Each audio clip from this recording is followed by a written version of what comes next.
Next Level Soul Publishing presents The Astral World, Its Scenes, Dwellers, and Phenomena by Swami Panchadasi. Read by William Sterling. Introduction to the Next Level Soul Edition. Imagine, for a moment, that the world you see, feel, and walk through each day is merely the ground floor of a multidimensional mansion. You've been living in the foyer all your life, peering out the same windows, touching the same walls. But above you, around you, within you, is a vast architecture of reality that the physical senses can neither touch nor comprehend. This, dear reader, is the realm we are about to explore, the astral world. Now don't think of it as a place up there, somewhere beyond the clouds or nestled in the folds of space. The astral is not a where, but a when, a frequency of experience humming just outside your normal range. It is a vibratory domain of thought, emotion, intention, and energy. You don't need a spaceship to get there, but you do need a shift in perception. In fact, it's already interwoven with everything around you. It is the unseen dimension that ancient mystics, seers, yogis, and, yes, even some quantum physicists have hinted at when they speak of worlds within worlds. Swami Panchadasi, with remarkable clarity and precision, opens the curtains to this vast unseen domain in the astral world, its scenes, dwellers, and phenomena. This book is not a fantasy, though it may read like one. Nor is it dogma, though it speaks with authority. It is an invitation to perceive more deeply, to feel more wholly, and to wake up to the invisible scaffolding of your spiritual existence. If you've ever wondered where your soul goes when you dream, or what happens after your final breath, if you've felt the presence of someone watching you when no one is there, or sensed emotions hanging in the air of a room long after an argument has ended, then you've already brushed against the astral. This book simply hands you the map. But at Next Level Soul, we don't just leave you with maps. We walk with you, page by page, insight by insight. That's why this Next Level Soul edition of the Astral World includes a chapter-by-chapter summary, key takeaways, and daily action items, so that the wisdom here doesn't remain locked in theory, but becomes a living, breathing part of your day-to-day reality. You'll learn not only about the 7 planes and their subplanes, but about the inner mechanics of astral vision, the truth behind ghosts and thought forms, and the purpose of the so-called heavens and hells that occupy the human imagination. You'll travel with disembodied souls, explore realms shaped by collective belief, and even meet entities that have never been human, but share this space with us all the same. Now, if all this sounds wild, it's because it is. The astral is not a realm to be believed in blindly, but to be explored with courage, humility, and an open mind. Swami Panchadasi is your guide, and this edition is your toolkit. So, suspend the ordinary, if only for a while. Set aside rigid notions of time, space, and the body, and step through the threshold, not away from reality, but into a greater, more complete one. The mansion has many floors, and the elevator is in your consciousness. Chapter 1. The 7 Planes. Every student of occultism, from the humblest beginner to the most advanced pupil, has a full realization of the wonders of that strange plane of being known as the astral world. The beginner, of course, has not the privilege of actually viewing life on this plane, except, perhaps, in exceptional cases or under extraordinary circumstances. But even he finds constant reference to the subject in the treatise His Studies, and soon discovers that that particular plane is the scene and field of some very strange phenomena. As he advances and learns more of the occult laws and principles, he develops still greater interest in the subject. And, when he reaches the stage in which he is able to actually sense, by astral vision on this plane, he finds that a new world of experience has opened out before him. The oldest occult teachings, as well as the latest, inform the student that there are 7 planes of being. The lowest of these planes is that which is known as the material plane. Second in order is that which is known as the plane of forces. The third is that which is known as the astral plane.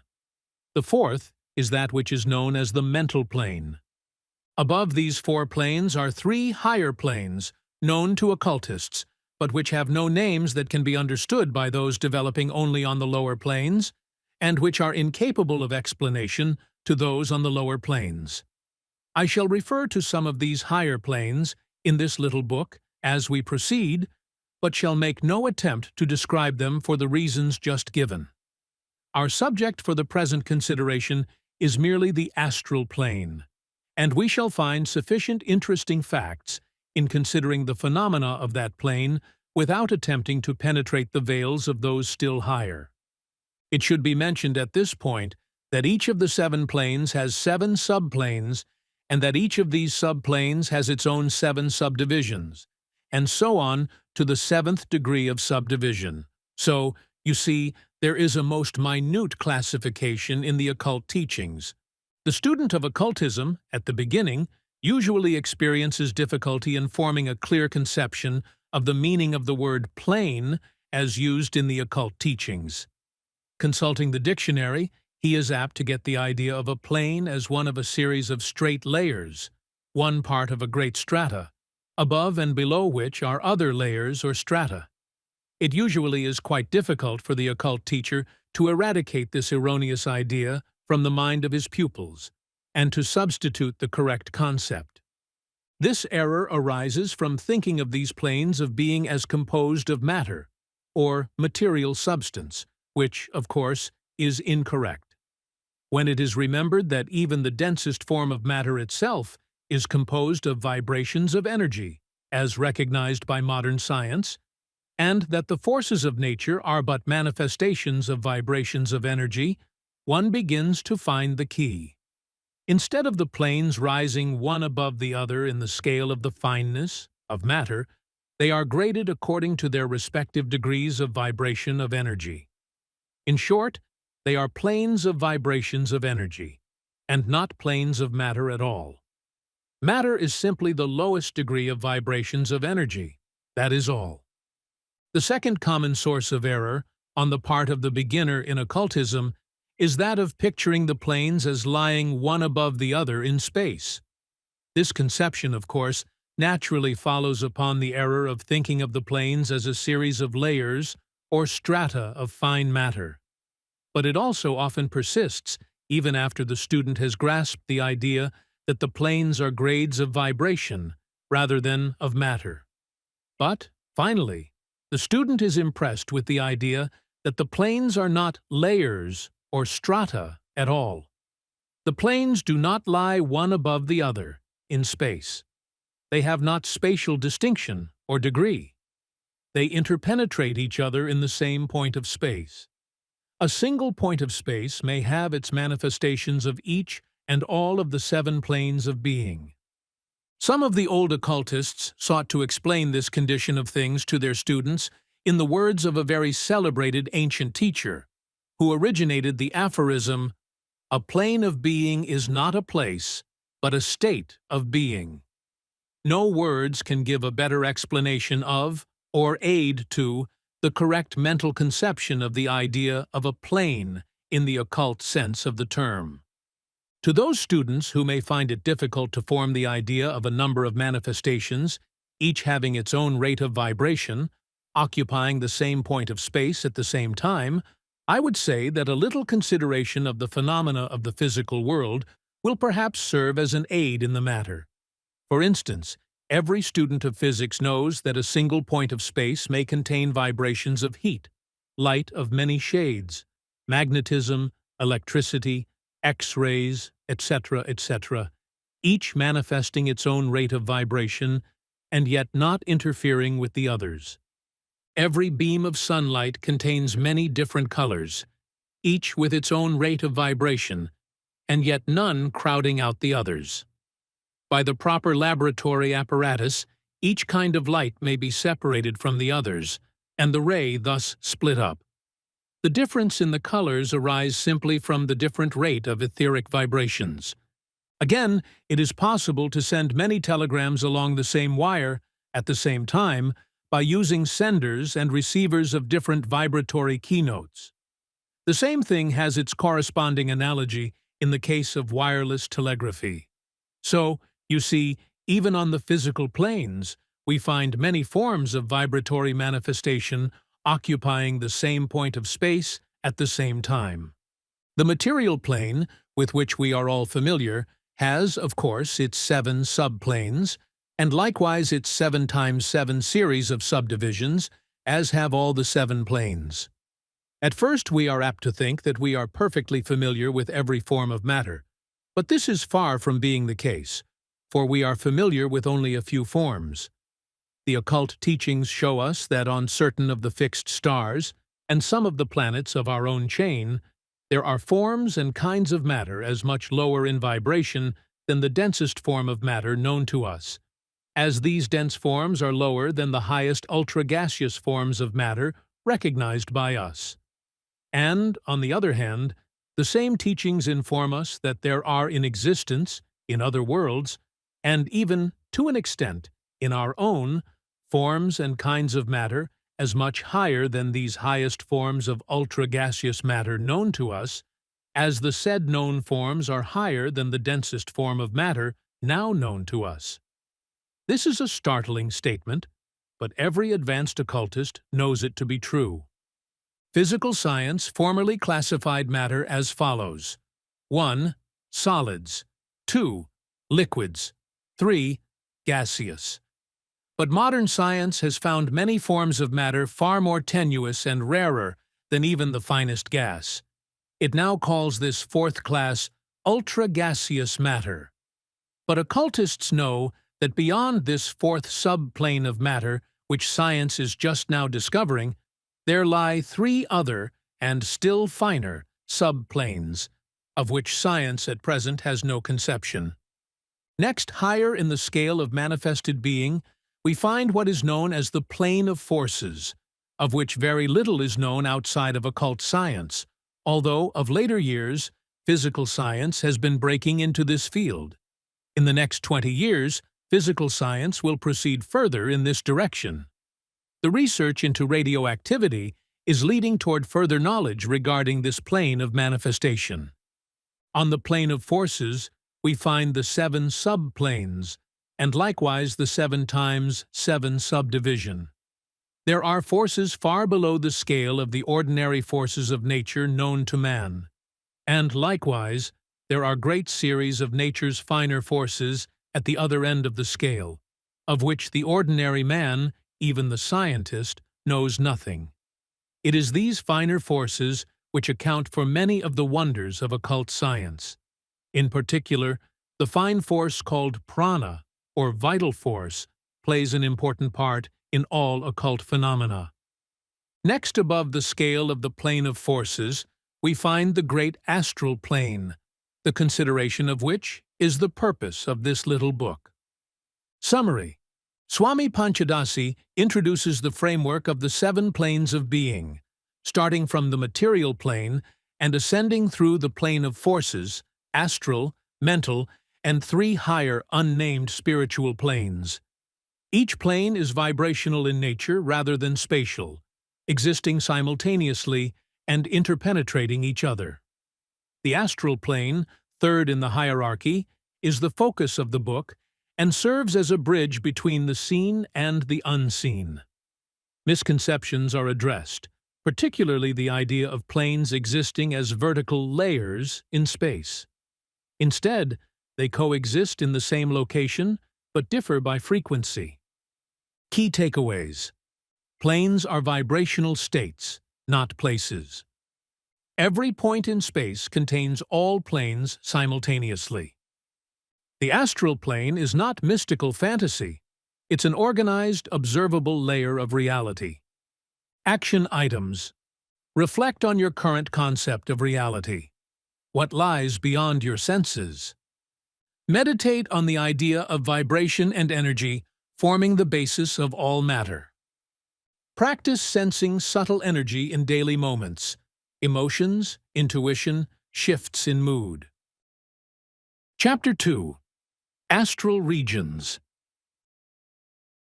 In the occult teachings, we find frequent references to what are called the astral regions and the inhabitants and phenomena of said regions.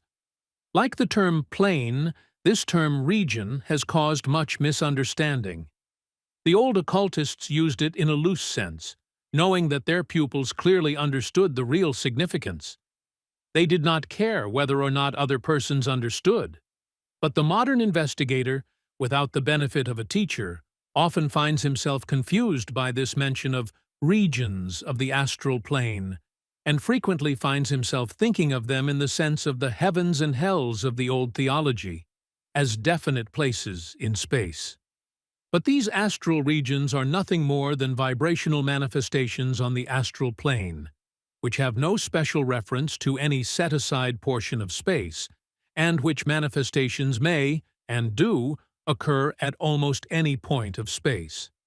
The astral regions occupy the same space as the material regions, neither interfering with the other. The term astral is derived from the Greek word meaning related to a star, and was originally used in describing the heavens of the Greeks, the abodes of their gods.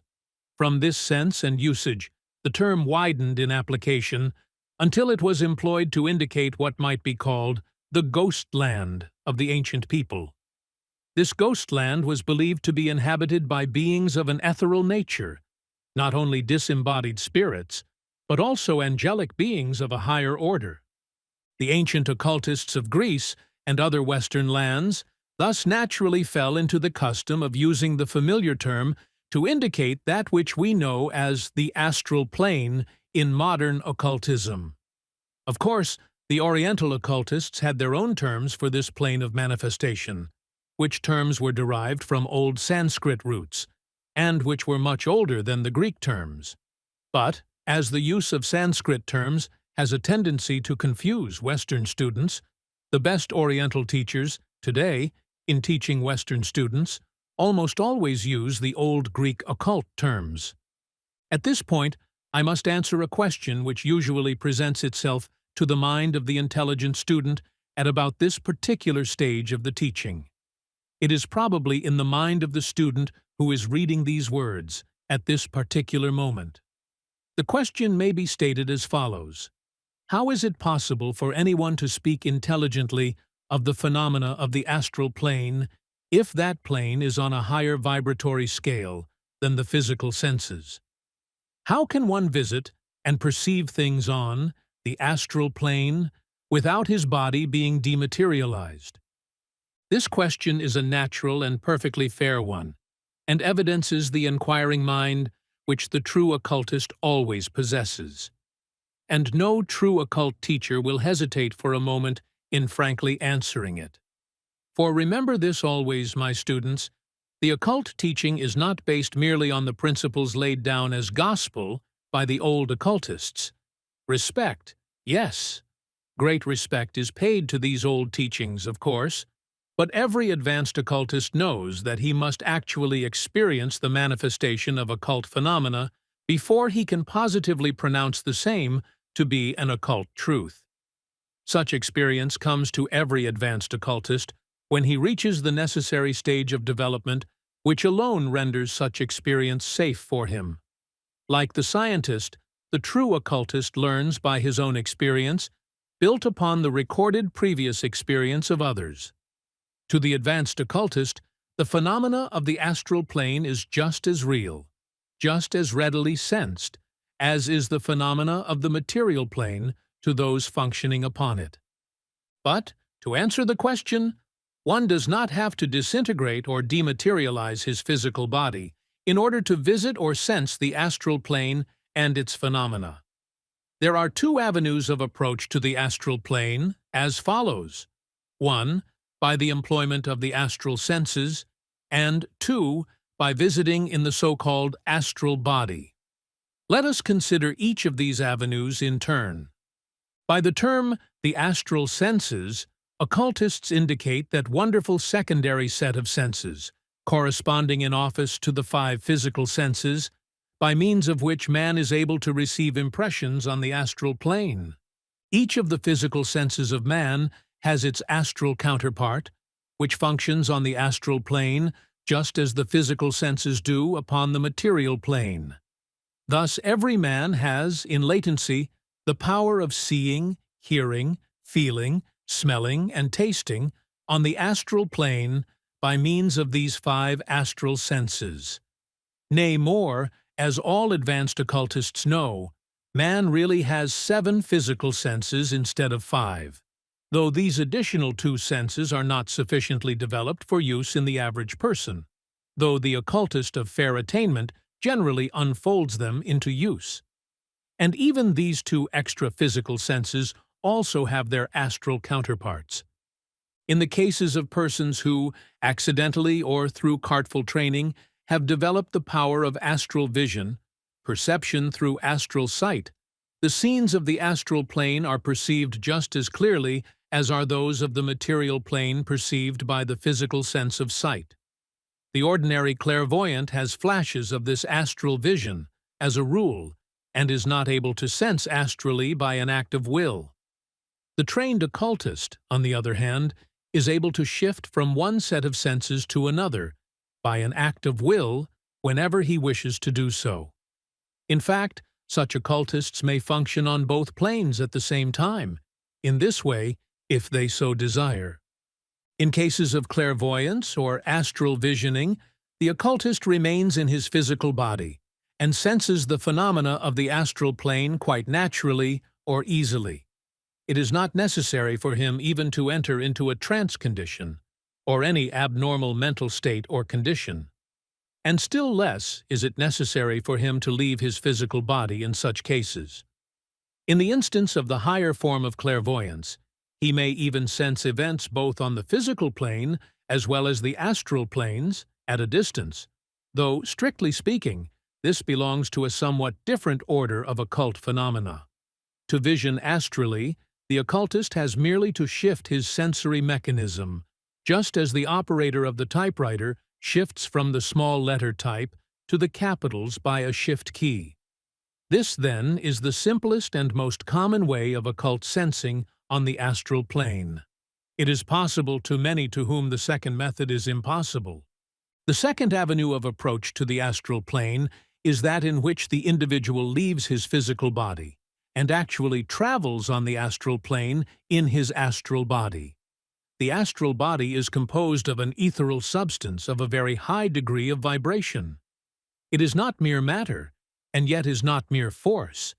It is composed of astral substance which resembles very fine matter, but which is far more tenuous than anything that is known as matter. Ordinarily, the astral body can be sensed only by means of the astral vision, but under certain other conditions it takes on the semblance of a vapory form of matter, and is perceptible to the ordinary physical senses as a ghost or apparition, even when the person is in physical life. The astral body is an exact counterpart of the physical body, but survives the latter by a number of years. It is not immortal, however, and finally disintegrates and is resolved into its original elements, just as is the physical body. The advanced occultist, in his astral body, is able to leave his physical body, which remains in a state of sleep trance, and to visit at will on the astral plane, even at points in space far removed from his physical body. He, however, is always connected with the physical body by a thin, cobweb-like filament of ethereal substance, which extends or contracts as he travels away from or toward the sleeping physical body. If this filament is broken by an accident on the astral plane, his physical body dies, and he is never able to return to it.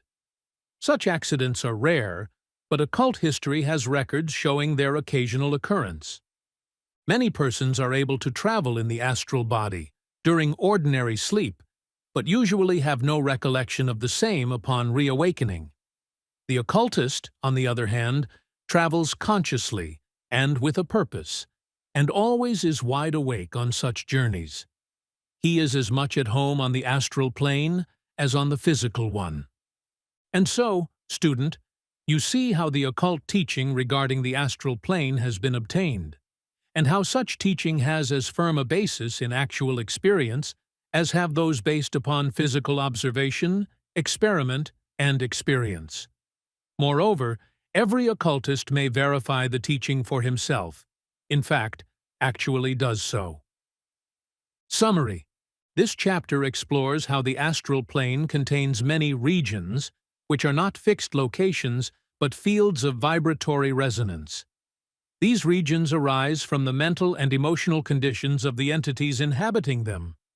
The term astral itself comes from ancient language, initially meaning of the stars, but was co-opted to describe ethereal realms inhabited by spirits, angels, and unseen forces.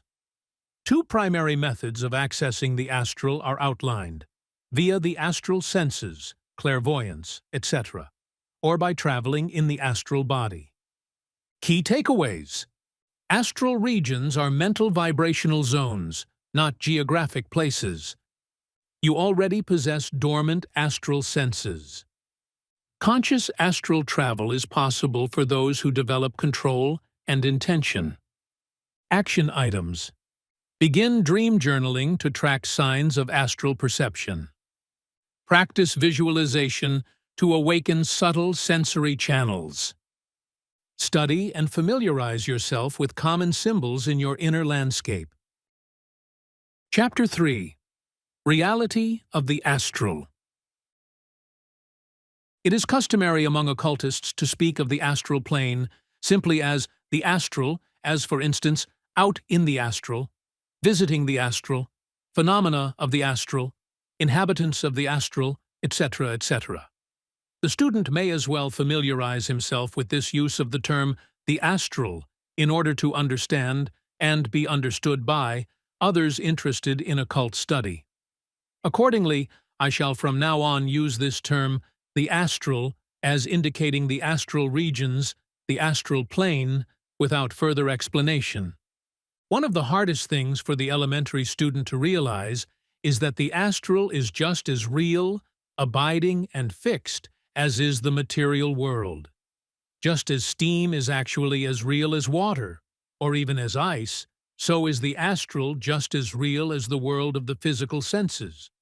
For that matter, if we could see our world of matter placed under a sufficiently strong magnifying glass, we should perceive it not as a great body of solid fixed matter, but rather as an aggregation of an infinite number of the tiniest particles themselves built into atoms, these built into molecules, and these built into solid masses. The space between the ions of the material atom is as comparatively great as the space between the planets of our solar system. And every ion, atom, and molecule is in constant and intense motion. Under a glass of sufficient power, there would seem to be nothing solid in the material world. If the magnifying glass were to be raised to an infinite power, even the ions would melt into seething nothingness, and there would be nothing left but the ether, which has no weight, and which is imperceptible to the senses even when aided by the strongest instruments of the laboratory. So you see, the solidity of things is merely relative and comparative. The vibration of substance on the astral is higher than those of the material plane. But even the astral vibrations are far slower than those of the next higher plane, and so on. To the traveler on the astral, the scenery, and everything connected therewith, seems as solid as the most solid material does to the physical eye. It really is just as solid as is the astral body in which you visit it, for that matter. As for reality, the astral is just as real as is the material, in every respect. The forces of nature are not perceptible to the physical eye, except as manifesting through matter. But they are very real, as all of us know by experience. You cannot see electricity, but when you receive its shock, you realize its reality. You cannot see the force of gravity, but you become painfully aware of its reality when it drops an apple on your head, or causes you to fall suddenly when you make a misstep on the curb of the street. In fact, it is realized by all advanced occultists that if there really can be said to be any degrees in reality between things, the balance is in favor of the finer forms of substance and forces, and against the less fine. So, student, never permit yourself to think of the astral as something comparatively unreal or as only relatively existent. I, of course, am not speaking of reality in the metaphysical sense of the term, for in such sense, the entire manifested universe, including all of its planes, is unreal as compared to the one reality. And, again, do not permit yourself to think of the astral senses as being one whit less real, reliable, and important than those of the physical body. Each class of sense perception has its own proper field in which it is king. Each is master in its own realm, and there should be no attempt to draw distinctions of reality between them. At the last, they are all but the mechanism of consciousness, or awareness, each adapted to the peculiar requirements of its environment. The astral has its scenery, geography, and things, just as has the material world. These things are just as real as are England, the Vatican, St. Paul's, the Capitol at Washington, Broadway, Piccadilly, or the Rue de la Paix, the great redwood trees of California, the Grand Canyon, the Alps, or the Black Forest. Its inhabitants are just as real as any of the great men of the country in which you live, or those of any other country, whose names I hesitate to call, lest they pass from this material plane and thus become unreal even before these printed words pass before your eye. So impermanent are the inhabitants and things of even this real, material world. The law of constant change operates on the astral just as on the material plane. There, things come and go, just as they do here on the material plane. Stop a moment and concentrate on the gist, the matter, and you will see that the difference between the things of the two planes is simply like the difference between red and blue. Simply a difference in the rate of vibration of substance. And this, again, is the cause of the difference between steel and hydrogen gas, between electricity and light, between magnetism and heat. Simply a difference of vibrations of substance. Moreover, and this is quite important to the student, the astral has its laws just as has the material world. These laws must be learned and observed. Otherwise, the inhabitants of the astral, as well as the visitor thereto, will reap the result which always comes from broken natural laws. Again, there exists what may be called the geography of the astral, if this material plane word is permitted in this connection. There are regions, points of space, places, kingdoms, countries, etc. on the astral, just as on the material plane. Sometimes these astral regions have no connection with any on the material plane, while in other cases they have a very direct connection with and relation to material places and the inhabitants thereof. One may travel from one region of the astral to another, by simply an act of will which raises the vibration of the astral body, without it moving a point in space. Again, one may travel in space from one point to another on the astral, in cases where these points have some relation to points on the material plane. As an instance of this latter form of travel, I would say that one may travel in the astral from Berlin to Bombay, in but the twinkle of an eye, as regards time, by merely wishing or willing to do so. Yes, time and space have their manifestation on the astral, but, nevertheless, certain astral manifestations on its 7 times 7 subplanes may be, and likely are, present therein, at, and on the exact point of space which you are occupying at this moment on the material plane, and this very moment of time, now. If you have the knowledge and power, you, without leaving your seat, may traverse all of these subplanes, one after the other, witnessing their scenery and inhabitants, their phenomena and activity, and then return to the material plane, all in a moment of time and without changing a single point in space. Or, if you prefer, you may travel to any of these subplanes of the astral at your point space, and then travel in space on the astral to some other place on that subplane, and then have the choice of returning either the same way by which you came, or else descending to the material plane and traveling on it in your astral body, back to where your physical body is resting. Read over these last two paragraphs until you get the idea clearly fixed in your mind, for by so doing you will be able to comprehend more easily that which I shall have to say to you in the following chapters of this book. In traveling on the astral, one meets with many strange inhabitants of that wonderful realm of nature, some pleasant and others unpleasant. Some of these inhabitants have passed on from the material plane, while others have never dwelt there, these latter forms being natives of the astral and peculiar to itself. In my personal class instruction, I have found it advantageous to my students for me to describe the phenomena of the astral to them in my lectures, in the form of the story of a trip in the astral, rather than as a dry, technical description. In such lectures, I assume that the students are present on the astral with me, and that I am acting as their guide. In this way, a much clearer conception of the subject seems to be gained by them. After careful consideration, I have decided to follow this same plan, in part, at least, in some of the following chapters. I need scarcely add that the descriptions given are based upon the actual experiences of advanced occultists, including myself, and are not dogmatic statements of theory, conjectures, or speculations of mere book occultists.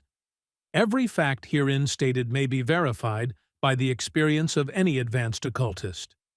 Summary: the astral is not less real than the material. It is simply subtler. Panchadasi compares its solidity to that of steam versus ice. Both are real, just vibrating differently. On the astral, thoughts become things. Perception shifts. Time and space behave differently. Scenery, beings, and objects are formed by energy and thought forms, often more responsive to intent than anything on Earth. The chapter deconstructs the notion that the invisible must be illusory, using scientific analogies like electromagnetism and X-rays. Key takeaways: the astral is just as real as the physical, sometimes more so. Reality is layered. Your beliefs shape what you can perceive. Perception is a tool of consciousness, not proof of reality.